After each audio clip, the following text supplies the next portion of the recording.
Matthieu, chapitre 15. Alors des pharisiens et des spécialistes de la loi vinrent de Jérusalem trouver Jésus et dirent: Pourquoi tes disciples transgressent-ils la tradition des anciens? En effet, ils ne se lavent pas les mains quand ils prennent leur repas. Il leur répondit: Et vous? Pourquoi transgressez-vous le commandement de Dieu au profit de votre tradition? En effet, Dieu a dit: Honore ton père et ta mère, et celui qui maudira son père ou sa mère sera puni de mort. Mais d'après vous, celui qui dira à son père ou à sa mère: Ce dont j'aurais pu t'assister est une offrande à Dieu, n'est pas tenu d'honorer son père ou sa mère.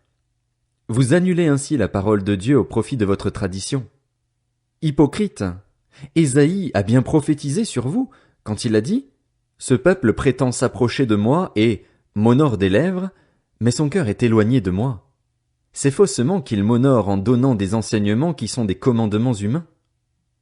Jésus appela la foule à lui et dit: Écoutez-moi et comprenez bien. Ce n'est pas ce qui entre dans la bouche qui rend l'homme impur, mais ce qui sort de la bouche. Voilà ce qui rend l'homme impur. Alors ses disciples s'approchèrent et lui dirent: Sais-tu que les pharisiens ont été scandalisés d'entendre ces paroles? Il répondit: Toute plante que n'a pas plantée mon Père céleste sera déracinée. Laissez-les. Ce sont des aveugles qui conduisent des aveugles. Si un aveugle conduit un aveugle, ils tomberont tous les deux dans un fossé. Pierre prit la parole et lui dit: Explique-nous cette parabole. Jésus dit: Vous aussi, vous êtes encore sans intelligence? Ne comprenez-vous pas encore que tout ce qui entre dans la bouche va dans le ventre, puis est évacué dans les toilettes? Mais ce qui sort de la bouche vient du cœur, et c'est ce qui rend l'homme impur.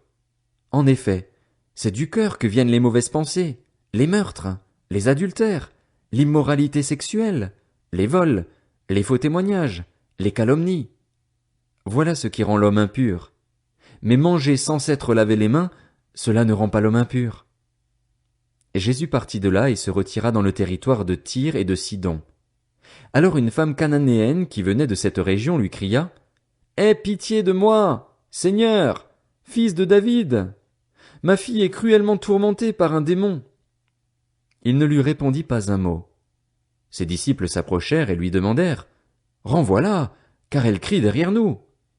Il répondit: Je n'ai été envoyé qu'aux brebis perdues de la communauté d'Israël. Mais elle vint se prosterner devant lui et dit: Seigneur, secours-moi. Il répondit: Il n'est pas bien de prendre le pain des enfants et de le jeter aux petits chiens. Oui, Seigneur, dit-elle, mais les petits chiens mangent les miettes qui tombent de la table de leur maître.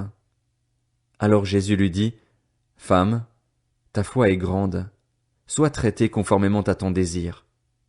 À partir de ce moment, sa fille fut guérie. Jésus quitta cet endroit et vint sur les bords du lac de Galilée.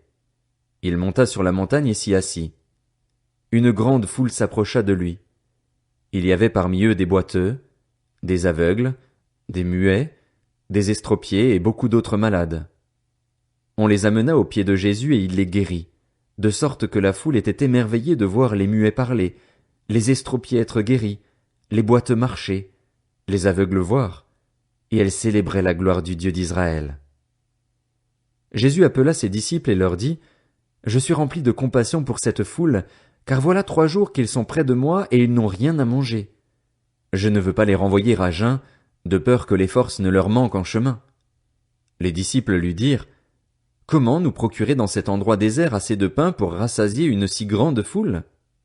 Jésus leur demanda: Combien avez-vous de pain? 7, répondirent-ils, et quelques petits poissons.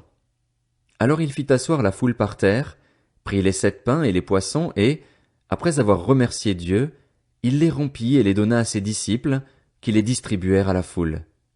Tous mangèrent et furent rassasiés, et l'on emporta 7 corbeilles pleines des morceaux qui restaient. Ceux qui avaient mangé étaient 4000 hommes, sans compter les femmes et les enfants.